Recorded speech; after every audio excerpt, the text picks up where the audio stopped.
Hi. So before we start, I just want to make sure I'm pronouncing your name right. Is it Tao? It is. It's nice to see everybody. Nice Hello. to see you too. Hi. We were all just raving about your book and how much we enjoyed it. Oh, that's so nice. Thank you. And I'm recording as well because I saved Yeah. things and let the rest of the group see it. So I just want to make sure you knew because it started right before you hopped on. So, but welcome. How are you? Hang on, bud.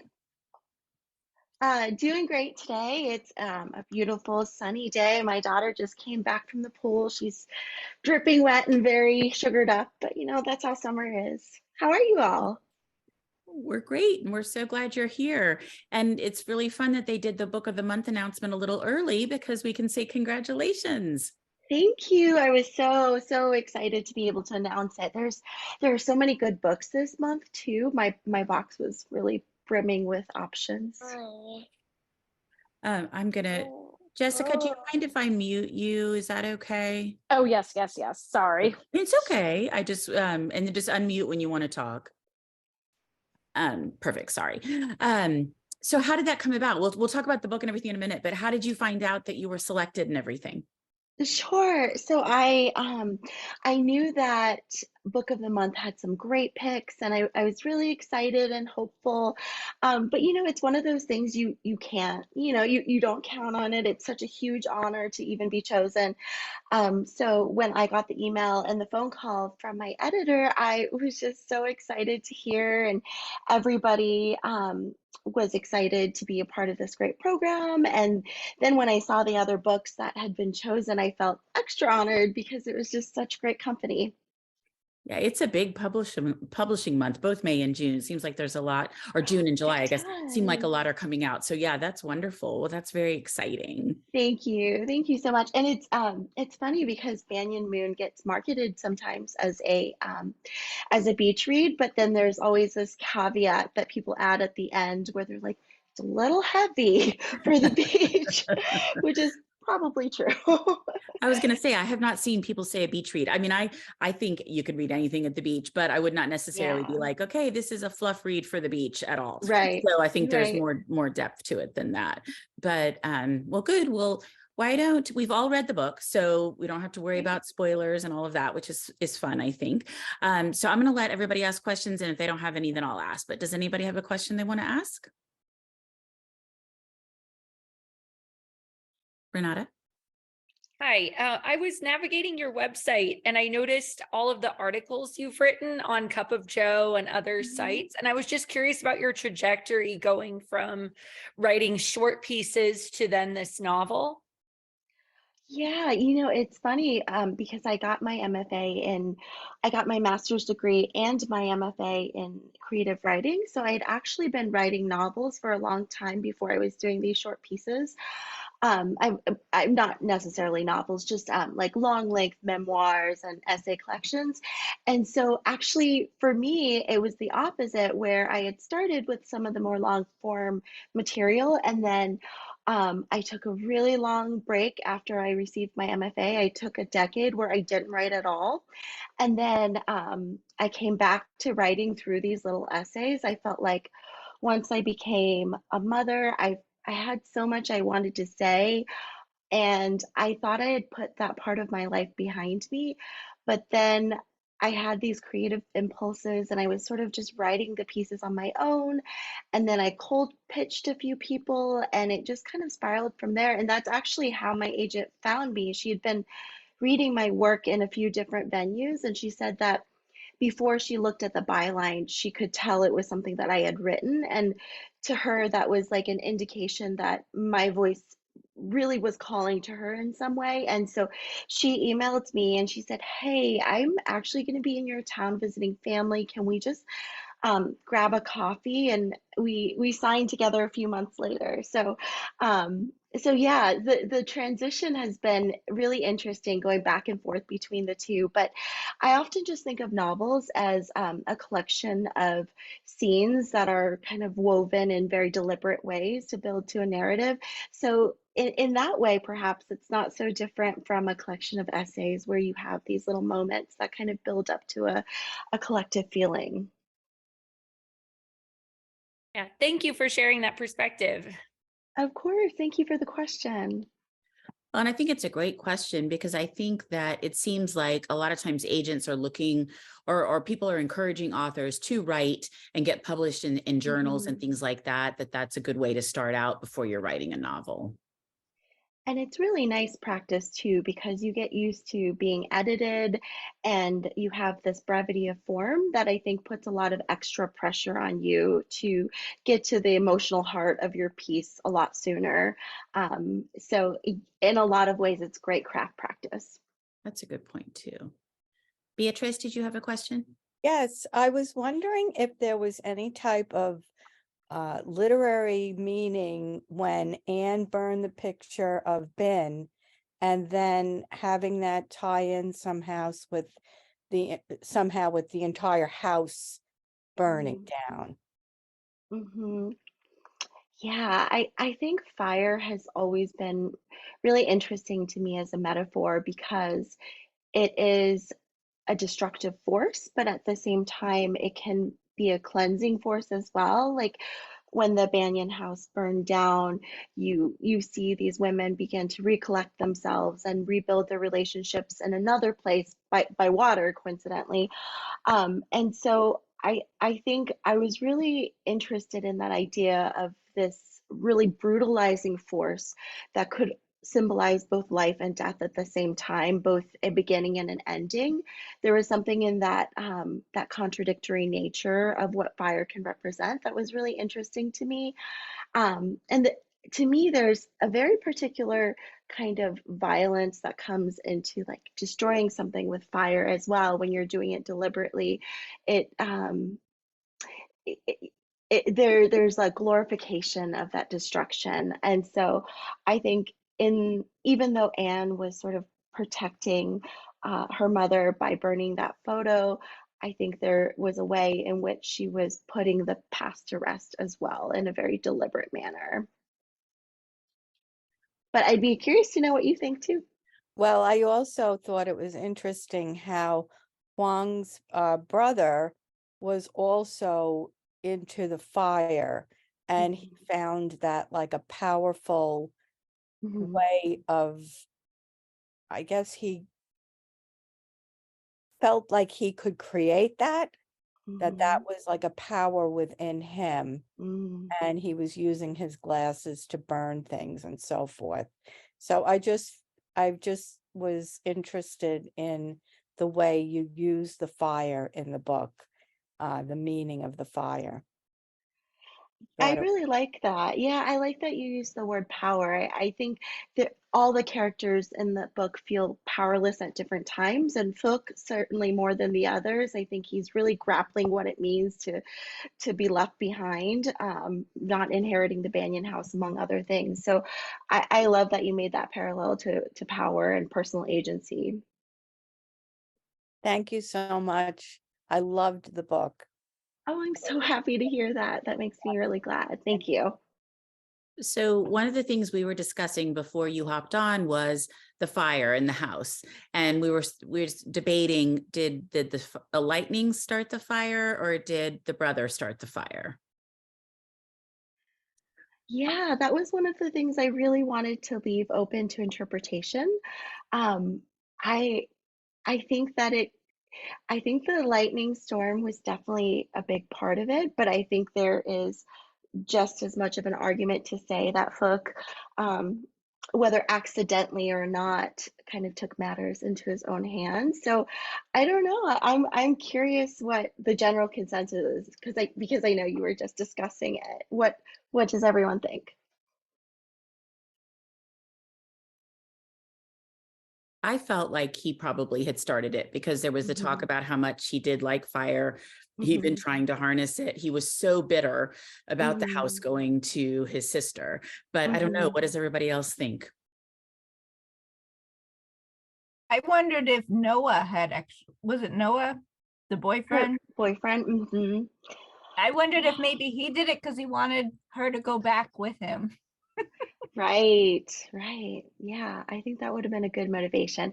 I'll admit that when I was writing it, I did picture Fook being a part of it, but I don't necessarily feel like if I were imagining the scene, I don't think that he would have been doing it intentionally. I think he would have just been messing around and being careless and then Right. being cowardly and like running away from the scene instead of, Yeah. saving his sister and his niece. But I definitely think things were going to go to come to a head with those two siblings, and that was kind of the moment for it in my mind. Anyone else have thoughts on that? What about how they ended up with Banyan House? Yeah, so it was actually in a chapter that we removed from the book. I ended up publishing it in my newsletter a few weeks ago, just as an extra bonus something. My editor felt, and I agreed, that it would be a little more mysterious to leave it up in the air. But there was a scene about the previous owner whose name was Althea. She was this very moneyed, very eccentric woman who just had this very intense relationship with men who was cleaning her house, and they became closer to companions than just an employee and an employer. And so she didn't have family, she didn't have friends, and so she left it to this woman who had cared for her for in her last days. And that's why they keep finding things in the house that aren't theirs, things with the letter A on it for Althea. And that's why the house has always been sort of hostile to them, because it wasn't something that was ever intended to be for them. I was really interested in this idea of inheritance because a lot of houses in the South, I don't know if anyone is in the South, but they get passed down through the generations, especially those grand old estates. And as an immigrant, men wouldn't have had a chance to have had that kind of inheritance passed on to her, or one that she could pass on to her family members. So I was really interested in what it meant to insert men's diasporic experience into these old traditions of these Southern stately inheritances. I'm kind of sorry it didn't make it into the novel, but the chapter is still floating out there somewhere. Well, now we all need to sign up for your newsletter, apparently. Well, it's just interesting because we were talking about that, and I was curious because the house has such a role in the story. I mean, it's a character, and you brought it to life so well. And then I thought, did I somehow miss something? How did she get the house? So Yeah, yeah, and I loved the idea that she went from this space in the trailer that was so limited and confining, and everybody was together in the same house, and then they moved to this extremely cavernous place where they could go days without seeing each other. And I wanted to know how the relationships would change as homes change, as context changes. I like that. Well, I don't want to be the only one asking questions if everybody else has questions. So feel free. Does anybody want to ask anything? I'll ask a question. Great. I wanted to ask about men and the trunk. So, each one of these generations had secrets and big secrets.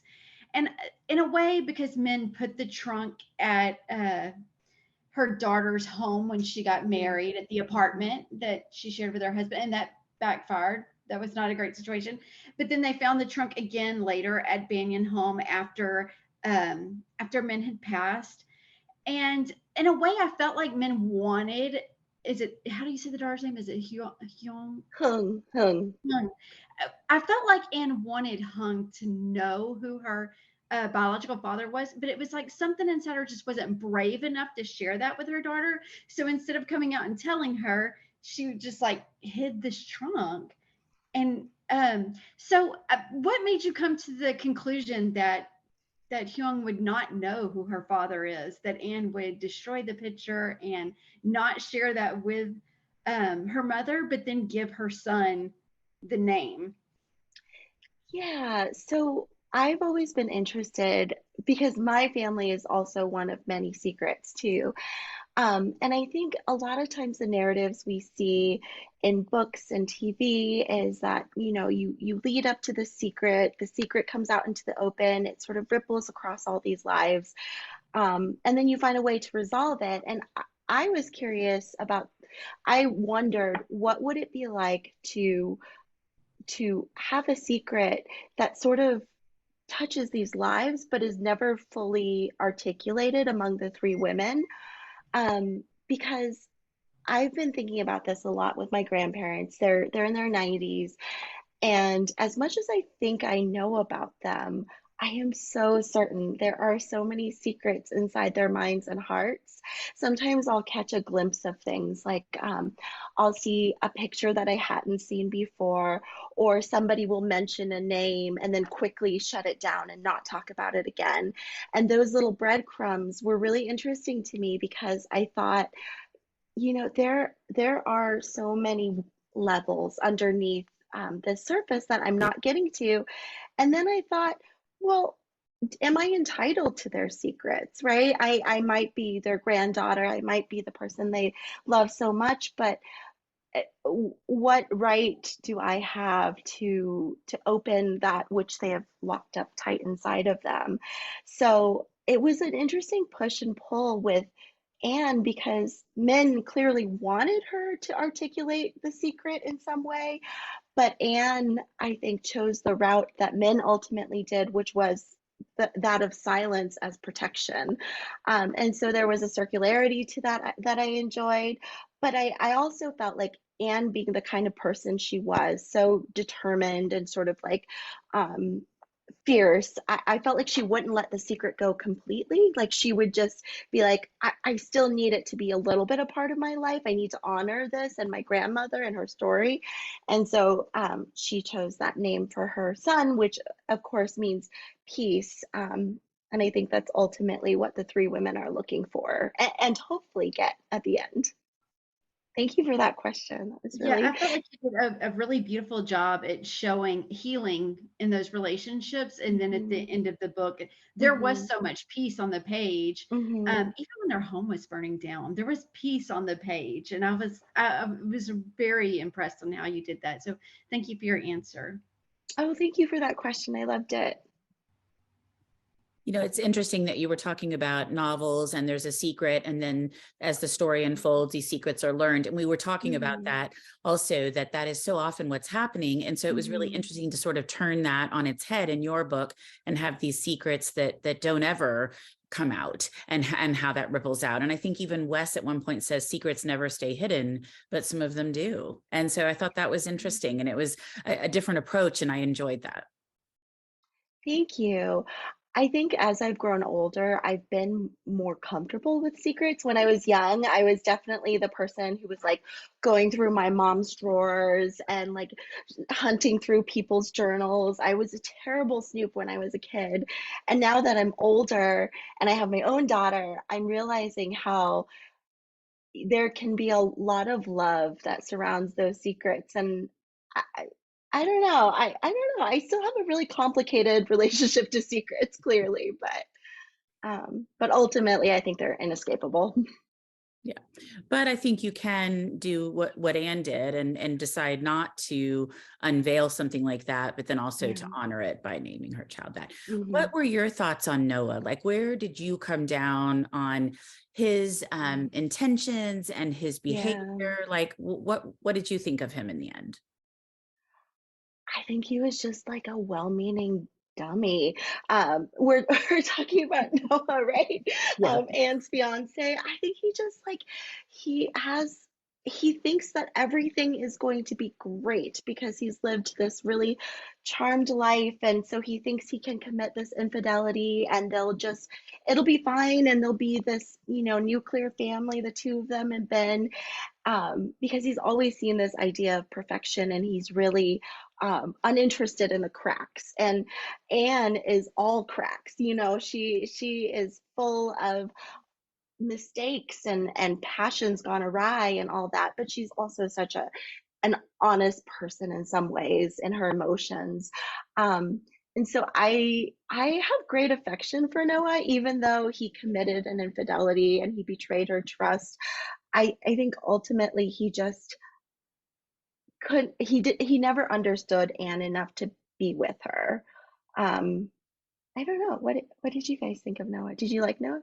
Team Noah, Team Wes? I also think like he was just so clueless about his parents. Like he knew that Yeah. they didn't really like Anne or didn't feel like she was the right person for him to marry, Mhm. but he was like, it'll all be fine. And Yeah. you just know sometimes those things. I liked him fine. I don't know that I was team either one. I was curious where Yeah. it was going and what she was going to do. And I was happy with how it was resolved.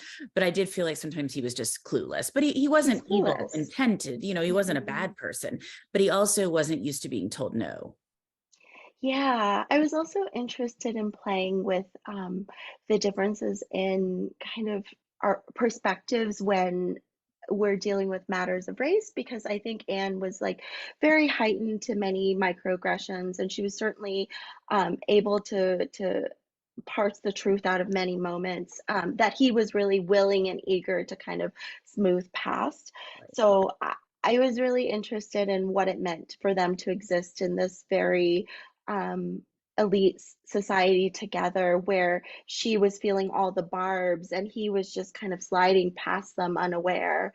And how much harm that kind of being unseen like that can do to one's relationship.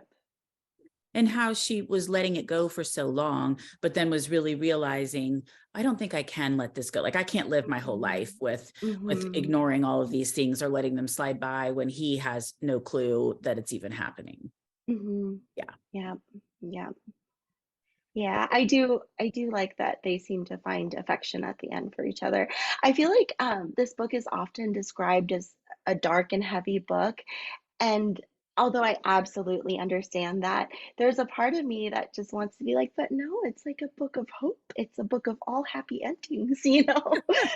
I wouldn't say it was a dark book. I mean, I think there are secrets and you Mhm. delve into these relationships, but I mean, certainly on the scale of darkness, I think that it's not super dark at all. Somewhere in the middle. I want to ask about title and cover, but I also want to make sure that if there's other Sure. questions, people are getting to ask them. Does anybody have anything they want to ask? I don't have a question, but I just wanted to say when I was reading your book, I was just savoring the sentences and the writing. Um, I was just sad it was over. Your writing is beautiful. I don't know, like, I'm not doing it justice of how I thought of it when I was reading it, but yeah, it's just beautiful writing. Thank you. Oh, thank you, Cynthia. That means a lot to me. I think a lot of times when I was workshopping stories in my MFA program, I would get like a lot of taps on the hand, like people saying the prose is too purple, like it's too many metaphors. So I certainly carry a lot of that with me, but I'm glad to hear it resonated with you. It's really nice. So let's talk about your title and your cover. Obviously, the banyan tree is something that is present throughout in the myth or the folklore, but also in Florida, the house. So how did you come up with the title and then this stunning cover? Do you just love it? I love it. I love Oh, it so much. I so the draft was untitled. Probably until the day before I sent it to my agent. I sort of was writing it, and it just said thing on the top, novel, whatever. And then, when I got to the final image where she sort of taps on the window and she's tapping on the moon through the glass, I it felt like that sort of encompassed everything, the mythology of their story, the circularity of it, as I talked about, um, and also the fact that there is such a tangle there still. It's a story of hope, but it's not the kind of resolution that is neat. It's still kind of messy and all over the place, and um, growing in different directions. So that's where the title came from. And then the cover, Yeah, that was amazing. So I was actually a book cover designer in a previous life. So I've designed book covers and book interiors. I started my career at the University of Chicago Press, and then I've done some freelance work since then. So when it came time to design my or to start talking about my cover, I was really excited about it, but I was also very nervous because I was afraid that I was going to let my baser instincts take over and be the kind of author that's like really nitpicky and micromanagey and not letting the designer do the thing they do, which is shine and create brilliant things. So I did create a 6-page document that that they asked for, but it had a list of the color palette, some sample images, words and themes that I felt pulled really out of the book, and things I absolutely did not want or picture on the book. And so I handed that over, and I think it was a month later, I got this email in my inbox, and I opened it and I said, I love it. I began, doing the teary-eyed thing. I texted my agent. I said, I love it. Do you love it? And she said, I love it. And within 10 minutes, we sent back and we said, no changes. This is perfect. Let's go. And the cover art, I have it right here. The cover art is actually by an artist named Tanya Hove. And she went to school in my hometown, so which had a bunch of banyan trees in it. So she and I lived not too far apart for a time in Florida, which is really cool. And she now lives in Ohio, where I live. And so her work just really captured the everything I wanted, and the way the typography just plays with the branches and the house in the distance. I really hoped that I could have a cover that would pull you in and make you want to stay a little longer and explore. And I feel like the cover designer Ploy just did an incredible job. It's just stunning. And I feel like there's so much of these covers that look so similar all the time. And, even if they're a different graphic, it's the same idea over and over again. And I love when there's something that is so different that you see it, immediately it's your Yeah. book. It looks like nothing else. And I also love when all the letters overlap, like the way the Y, the stuff goes, Me the branches too. go over it. It's almost like it's all moving and alive. But that's so interesting that they send you like a questionnaire and then you fill all of that out. Okay, I'm not sure I've heard about that before. That's really nice. Well, We want your thoughts. Well, they didn't send a questionnaire per se. They just said, if you have any ideas, send them by. And then I Got it. put them into this very Got it. organized document. But yeah, the only thing I said about the cover, and I kind of like mentioned it jokingly, I said, I feel like my name is a little big. Like it feels like, that's the treatment you give to like, you don't give that treatment to a baby author. And they were like, it's fine, just hush and deal with it. So I'm glad that I did because it's perfect. I do. I think it's just beautiful. And so when you started writing the story, did you start, well, a couple things. Did you start with, which character did you start with? And then was Min always writing from the grave?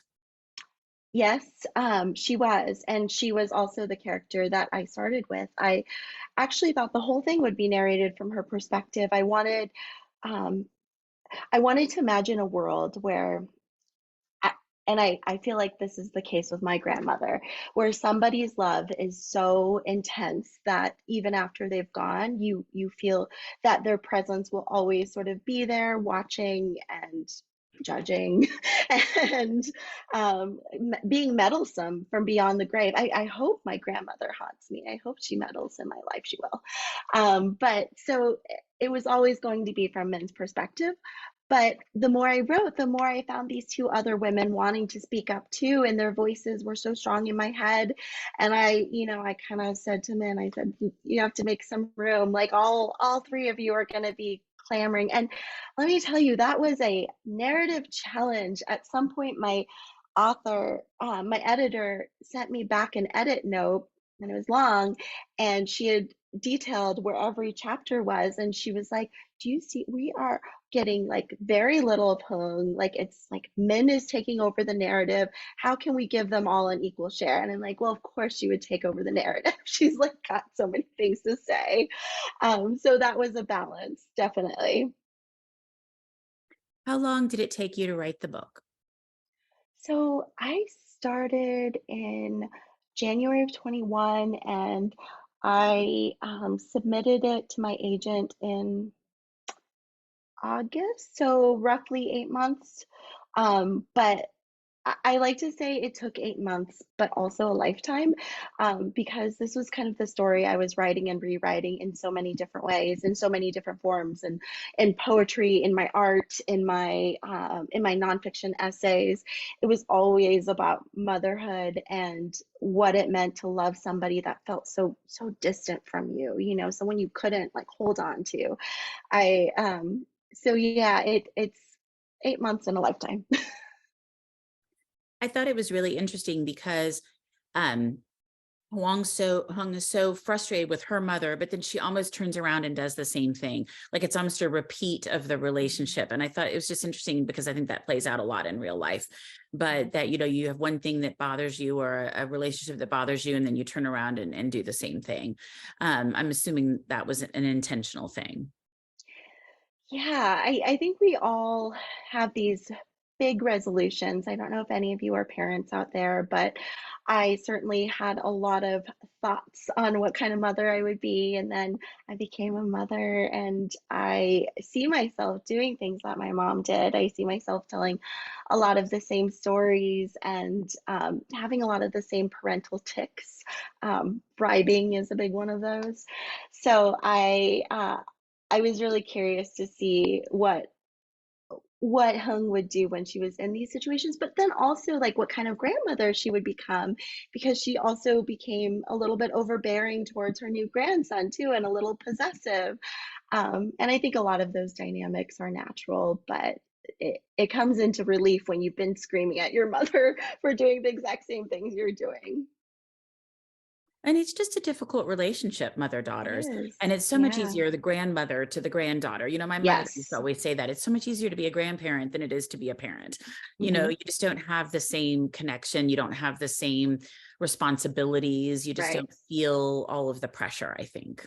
Right. I like to say that like as a and I'm nowhere near this, but one day it just feels like you can just kind of have fun as a grandparent. You can be silly again. You can be more vulnerable. At least that's what I'm seeing in my mom.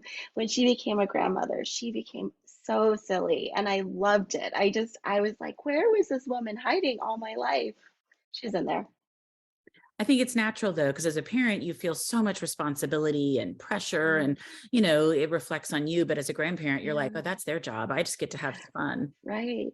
And I think, you kind of age into wisdom, and you learn what things are worth fighting about and what things you can let go of too. I mean, I hope that I can age into some of those those wise thoughts myself. Well, back to Anne and the secret. Did you always know that she wasn't going to tell Hung, or did you kind of go back and forth on that about her father? Like, how did that play out for you? I went back and forth. But then when I got to know Anne more through writing about her on the page, I understood that she was also very protective. I think all three of the women have that in common. They make mistakes in the name of being protective, actually, all of them. But I felt like it was a chance for Anne to protect her mother. Um, and or Hun's father really was the only man in her life who had been stable and steady and had given her an example of love and tenderness without the sense of taking something from her. And so for Anne to remove that scaffolding, I think would have brought a lot more pain and loss into her mother's life. And I don't think she was willing to do that. But I don't know. I could see a future, maybe decades down the line, where maybe she does say something, or maybe they come to a different understanding. I think that's the beautiful thing about relationships. They're never fixed, they're never static. You can you can behave a different way depending on where you are in your own evolution and growth. And so maybe there will be more transparency between them one day. I don't know. I like thinking about the spectrum of a relationship, how it can be different things at different moments. I think And that's different life time too. periods. I mean, as Hung Right, gets older, then, it might be something she would want to know toward the end of her life right, versus, right. still having a long time to live. That reminds me that you have something in your acknowledgements about, I'm going to have to try to find it really quickly. Sorry, give me 2 seconds here. Your stepfather. So I thought that was interesting. And you write that, so then it made me wonder, you talk about Hung having the stepfather that she thought was her father, that was this stable thing. So did you Mm. incorporate a little bit of that from your life into the story? No, I I don't mean, not think the secret so. of, but Right. more, that No. character and that Yeah. kind of role model. No, I actually had a very contentious relationship with my stepfather for Oh, most of my life. It had been like my mom and I were very close, and then they married, and it was just like adding the third leg to the table. Everything got a little unsteady. But he when he became a grandfather, he was just so doting, and we've come to a different understanding. And I think of him the way I think of some of the other characters in this book, well-meaning, but um, you know, make someone who made a lot of mistakes, just like I did as a kid. I wasn't an easy kid to live with either. So, okay. I was just kind of curious when I was reading that. yeah, It's always interesting to see what people wrap in.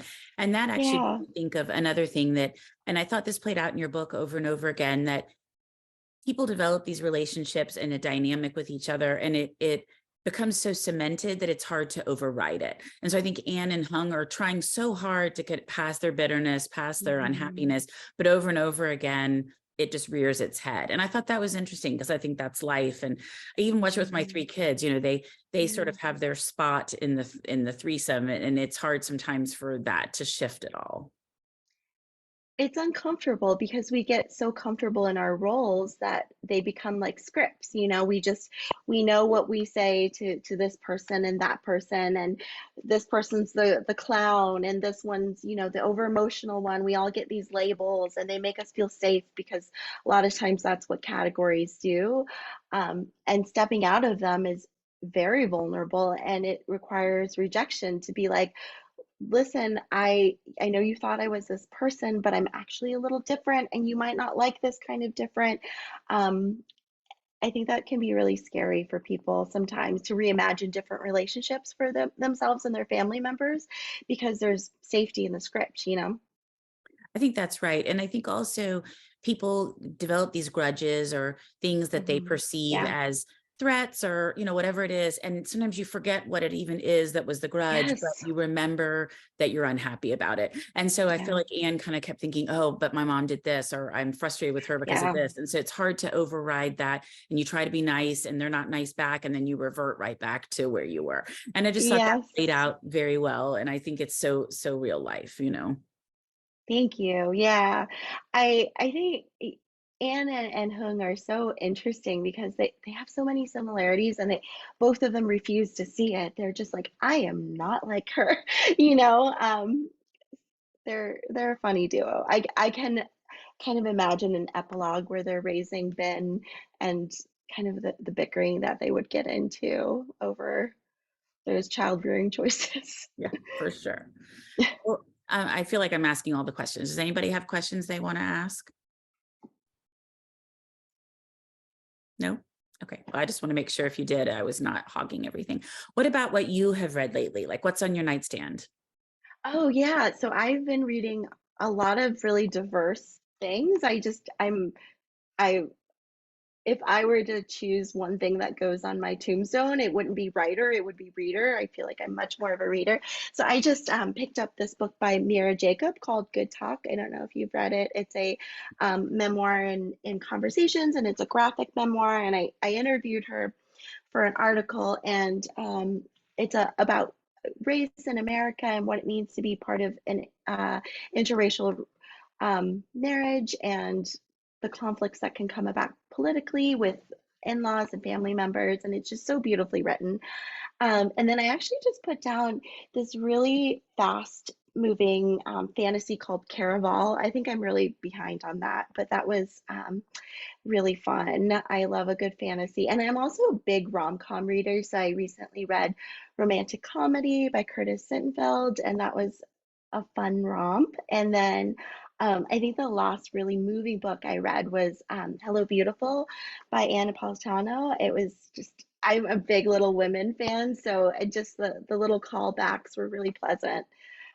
So those are some really good recent books, and there's so many good recent books or good books coming out this summer too. It's going to be a great summer of reading. I feel like 2023 has just been an absolutely amazing year so far with books coming out, and it looks like it's just going to be that way all year. It's just amazing.